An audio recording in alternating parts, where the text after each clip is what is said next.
नमस्कार दोस्तों, आप सभी का स्वागत है ज़िंदगी के हर रंग में। और मैं हूँ आप सबकी ऋतु।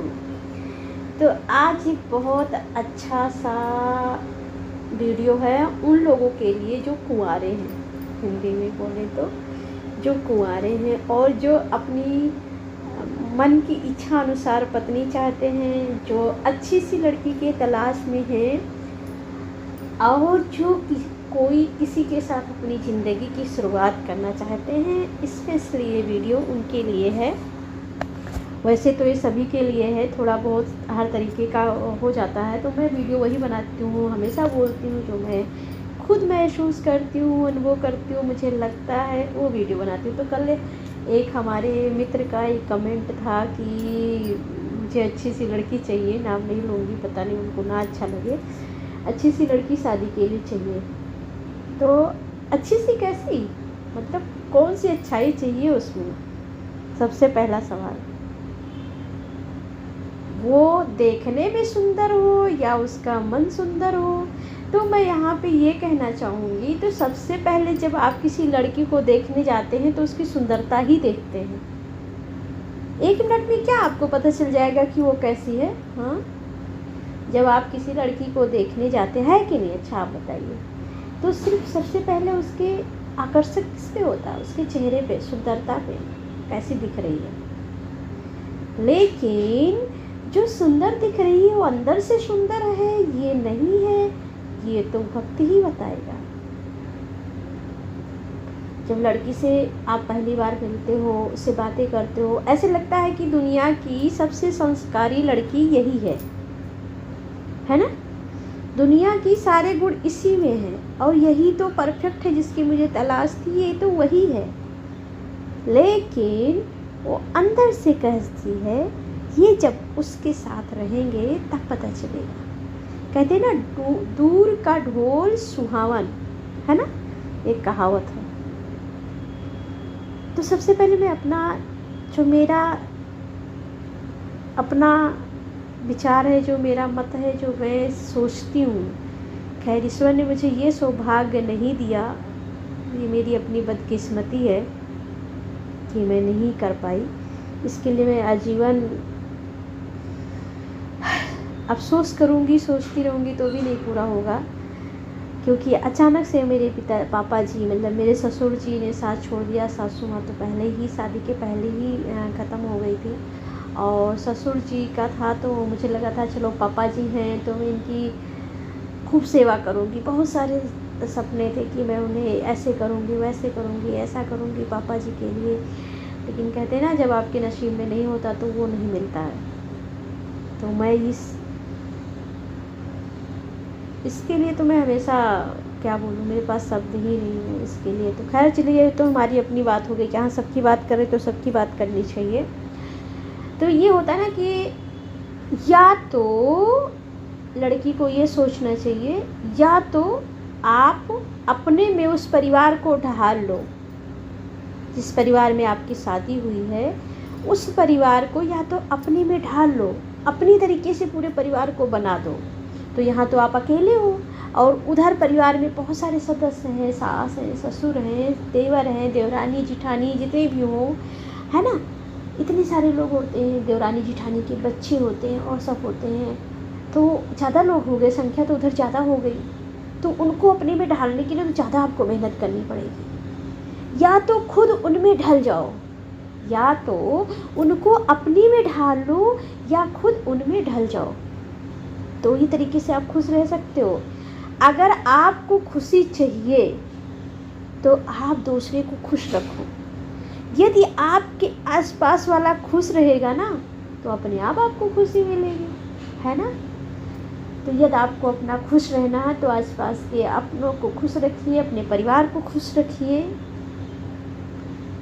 वही बात है ना, या तो खुद ढल जाओ या तो उनको अपने में ढाल लो। क्योंकि हर किसी के विचार अलग होते हैं, सबका सोचने का हर तरीका, नज़रिया अलग होता है।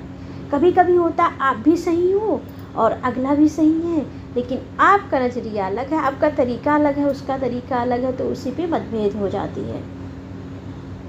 उसकी जगह पे अपने आप को रख के एक बार सोचेंगे ना तो लगेगा हाँ हो सकता है यही सही हो, मैं ही कुछ गलत बोल रहा हूँ। लेकिन ऐसा आजकल कोई नहीं सोचता है।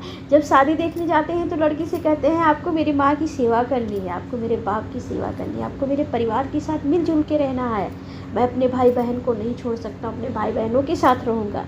और लड़की का सर जो जुबान छोटा सा होता है वो तो नहीं खुलता है, लेकिन 2.5 किलो का सर हिला देती है। हाँ है ना, जो छोटा सा जुबान है वो नहीं खुलता है मोहतरमा का, लेकिन 2.5 किलो का सर हिल जाता है। हाँ करेंगे। उसके बाद अंदर तो राम जाने क्या चलता है, एक बार शादी होने तो बताती हूँ, है ना, ऐसे सोचते हैं सब। तो यहाँ तो लड़की तो खैर दूसरे घर से आई होती है, उसका तो चलो ठीक है। लड़कों को देखिए कैसे बदलते हैं, लड़कों को देखिए कैसे बदलते हैं। एक छोटा सा कहानी यहाँ मैं सुनाऊंगी, बड़ा वीडियो हो जाएगा, लेकिन जब मैं बोलने लगती हूँ ना छोटा बहुत कोशिश करती हूँ लेकिन हो ही जाता है बड़ा। तो ये है कि एक ऐसे ही मैं नॉर्मल सा बता ही देती हूँ, 2-4 लाइन में जल्दी फटाक से ख़त्म कर देती हूँ। एक लड़का जो कि सिविल की तैयारी करता है और बाहर जाके पढ़ाई करता है, किसी भी चीज़ की तैयारी करता है, वो जाके स्टडी करता है। शाम को उसका फिक्स रहता है कि अपनी माँ को इतने बजे फ़ोन करेगा, और उसकी माँ इंतज़ार करती है कि बेटा इतने टाइम फ़ोन करेगा।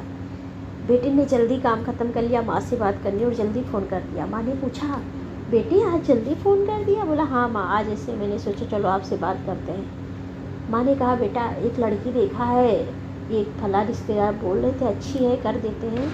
बेटा कहा अरे माँ क्या जल्दी है, क्यों परेशान हो रही है? अरे बेटा आ जाएगी, सहारा हो जाएगी, मेरा भी बुढ़ापा आ गया है, कब तक ऐसे रहेंगे? माँ बोलता ठीक है, ओ सॉरी बेटा बोलता है ठीक है माँ, अगर आपको ठीक लग रहा है तो देख लो, कर दो। बोले हाँ आ जाओ बेटा और लड़की देख लेते हैं। अरे माँ आपको पसंद है तो समझो मुझे पसंद है, बस आपकी वो सेवा करने वाली हो आप, और बाकी मुझे कुछ नहीं चाहिए। बेटा का ये कहना रहता है। और बेटा आता है और शादी फिक्स हो जाती है, शादी हो जाती है, बहू घर आती है, बहुत अच्छे से सब कुछ होता है। माँ बहुत खुश कि चलिए बेटे की ज़िंदगी बस गई। बेटा बहू, बेटे कोई नौकरी लग जाती दूसरे शहर में, बेटे बहू दूसरे शहर चले जाते हैं। अब माँ शाम को इंतज़ार करती है कि बेटे का फ़ोन आएगा। बेटे का फ़ोन 8 बजे आता था तो 10 बजे आया, सॉरी माँ काम में बिजी, कोई बात नहीं बेटा। 10:30 बजे आया, कोई बात नहीं बेटा। धीरे धीरे माँ की आंखें लग जाती हैं, इंतज़ार करते करते बेटे का फ़ोन धीरे धीरे धीरे आना बंद हो जाता है। और माँ ने कभी फ़ोन किया तो बेटी का उधर से जवाब होता है क्या माँ इतने सारे काम होते हैं, आपको तो फ़ोन की ही पड़ी है ना। ऐसा बहुतों घर में होता है। साली साले सरहज दुनियादारी रिश्ते बन जाते हैं। सच में दिल बहुत रोता है ऐसे केसेस देख के, ऐसे रियल लाइफ में देख के लोगों का। अगर कहते हैं माँ को ये रिश्तेदार नहीं पसंद है तो जवाब होता है क्या माँ के लिए मैं अपने रिश्तेदारों को छोड़ दूँ, अपने शाली सरहज को छोड़ दूँ, अपनों को छोड़ दूँ?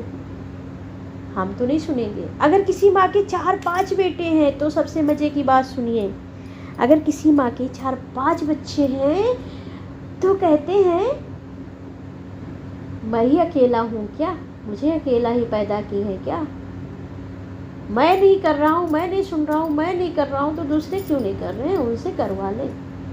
किसी किसी माँ का होता है, बच्चों को तो सभी को माँ पैदा करती है, सबके प्रति उनका समान प्यार होता है, मोहब्बत होता है, सबको एक तरीके से पालती पोसती है। लेकिन होता है ना जैसे राम प्रिय थे वैसे चारों में से राम प्रिय थे, वैसे कोई एक ज़्यादा प्रिय होता है माँ का, क्योंकि वो बचपन से माँ का केयर करते आता है, ध्यान रखते आता है, उस पर माँ का ज़्यादा स्नेह होता है, उससे ज़्यादा उम्मीदें होती हैं। बाकी बच्चे उतना नहीं करते हैं ध्यान, तो उन पर नहीं उम्मीदें होती। लेकिन जब वो लड़का बदलता है, जब वो लड़का बोलता है तो उस माँ पे क्या बीतती होगी ये सिर्फ और सिर्फ उस माँ को ही पता है। सभी लड़कों से अनुरोध है प्लीज़ अपने माँ बाप की सेवा करो, कल आप भी उसी जगह पे होगे। ऐसा मत करो कोई भी किसी के साथ। वो इसलिए नहीं 4 लोगों को पैदा की थी, पाली पोसी थी कि कल आप उनसे ये बोलो कि मैं नहीं कर रहा हूँ तो वो करें। मुझे अकेले मेरे लिए की क्या है, ये सब शब्द नहीं, ये बहुत पीड़ादायक होते हैं। मैं तो सोच के इतना मुझे दर्द महसूस होता है ना। कहते हैं 10 बच्चों को एक माँ बाप पाल पोस के बड़ा कर देते हैं, और वही 10 मिल के एक माँ बाप की ज़िंदगी अंतिम में ऐसे नर्क बना देते हैं। बड़ी अफसोस की बात है, जबकि सबको पता होता है कि कल हम भी बुजुर्ग होंगे, कल हम भी इसी जगह पे होंगे, फिर भी सच में। तो शायद हाँ, थोड़ा सा बड़ा वीडियो हो गया, माफ़ कीजिएगा आप लोग, और आप लोगों के क्या विचार हैं ज़रूर साझा कीजिएगा। मुझे बस ऐसे बोलने का मन हुआ, और ऐसे ही मैं वीडियो बनाना चाहती हूँ जो कि एकदम रियल हो और हमारे वास्तविक जीवन से जुड़ा हुआ हो। तो प्लीज़ अगर किसी को ठेस पहुंचा हो, और कोई अपने पे मत लिया कीजिए मेरा वीडियो में, किसी जो भी हमारा वीडियो देख रहे हैं, मैं किसी स्पेशल एक व्यक्ति के लिए नहीं बनाती हूँ, ये सबके लिए होता है। कभी कभी दिल की बातें निकल जाती है, और हम मजबूर होते हैं कि इंसान को जवाब भी नहीं दे पाते हैं, क्योंकि वो उनका अपना मैटर होता है। और कभी कभी ऐसे होते हैं कि हम अपने मजबूरियों के आगे मजबूर होते हैं कि जवाब नहीं दे पाते, वरना जवाब देना तो सब किसी को आता है। तो चलिए, आशा करते हैं थोड़ा सा अच्छा लगा हो तो लाइक कीजिए, शेयर कीजिए, और चैनल को हमारे सब्सक्राइब कीजिए। नए देख रहे हो, वैसे नया कोई आता ही नहीं है वीडियो पे पुराने ही नहीं आते हैं, काफ़ी लोग अब आना बंद कर दें, क्योंकि इधर मैं भी बिजी हुई तो जा नहीं पाती, तो मैं भी उम्मीद नहीं रखती हूँ। कोई बात नहीं, ये सब चलता रहता है। तो थैंक यू सो मच इतना मुझे सुनने के लिए। Bye bye, Tata.